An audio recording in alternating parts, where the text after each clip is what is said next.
Welcome back from the break, Rams. I'm Ethan Bird, filling in for Jared Stratton, and it is the best day of the year. No, it's not Christmas, not Halloween, not even your birthday. It's opening day, baby. And with a crazy offseason of blockbuster trades and record-setting contract extensions, the table is set for the season to go down in the books, and it all starts today. So let's break down the action. The first game of the season was an NL East matchup that we should all keep an eye on for the remainder of the season. The New York Mets visited the Washington Nationals at 11:05 this morning with 2018 Cy Young winner Jacob deGrom taking the mound for the Mets against runner-up from last year Max Scherzer. This was a pitcher's duel that was expected. deGrom fanned 10 in 6 innings while Scherzer struck out 12 in 7 2/3, giving up 2 runs. Edwin Diaz made an impressive Mets debut as he earned the save, and the Mets shut out the Nats 2-0.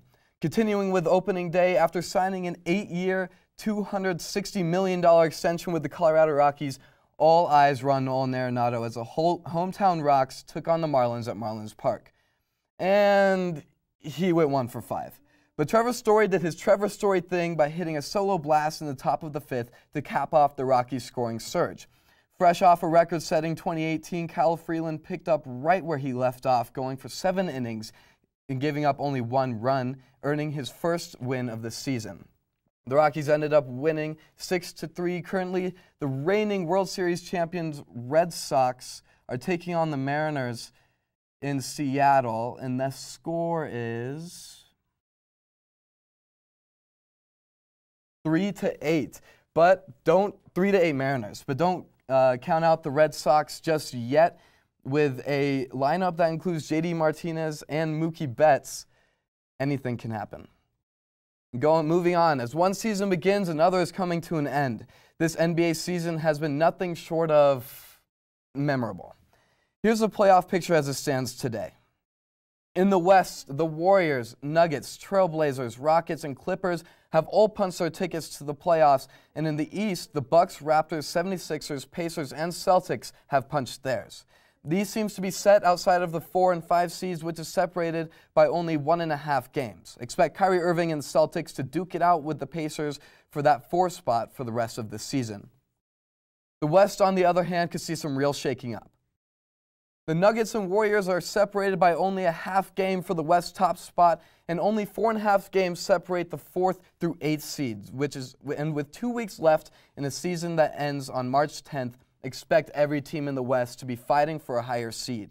I would keep an eye on the Clippers, who have gone 9-1 in their last 10 games. They're just 2 games behind the Rockets and the 4th seed, and 2.5 games behind the Blazers and the 3rd seed.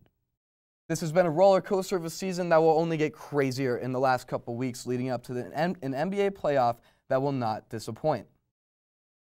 Now, moving on to Colorado softball. The Rams won their 15th straight game on Tuesday against the University of Northern Colorado Bears 4-3 in extra innings. The Bears took the lead in the bottom of the 3rd 1-0. In the 5th, Danny Klein doubled and was scored by a Tara Shadowin sac fly to tie the game at 1. The Bears would then answer with a run of their own to go up 2-1 in the bottom of the 6th. And then with just 2 outs left in the game for the Rams, Ashley Ruiz came through with an RBI single in the top of the 7th to tie the game and force extras. The extra inning heroics came courtesy of Haley Donaldson and Karina Gamboa, who both RBI doubled in the top of the 8th inning, giving the Rams a 4-2 lead. The Bears would continue to threaten by scoring a run in the bottom of the 8th, but failed to score another, ending the game and improving the Rams' record to 24-4. The Rams will next take on the Utah State Aggies in a 3-game series Friday through Sunday.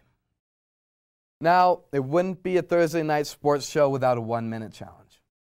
Hopefully I make Jared proud on this one. So without further ado, roll the timer. ABC announced that Patrick Mahomes will be joining them in the booth for their coverage of the NFL draft.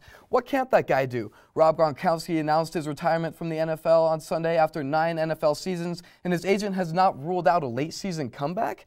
Looks like a page out of Brett Favre's playbook.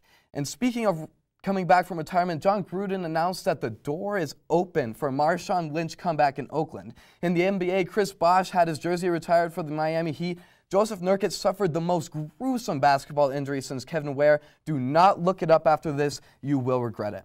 Thoughts and prayers with Nurkic for a quick recovery and comeback. And to no one's surprise, the Warriors have reached 50 wins for the 6th season in a row. Devastating news for the Cleveland Indians came yesterday as their star shortstop Francisco Lindor injured his ankle running the base paths and is out indefinitely. The injury bug has been in the air. Diamondbacks outfielder Steven Souza Jr.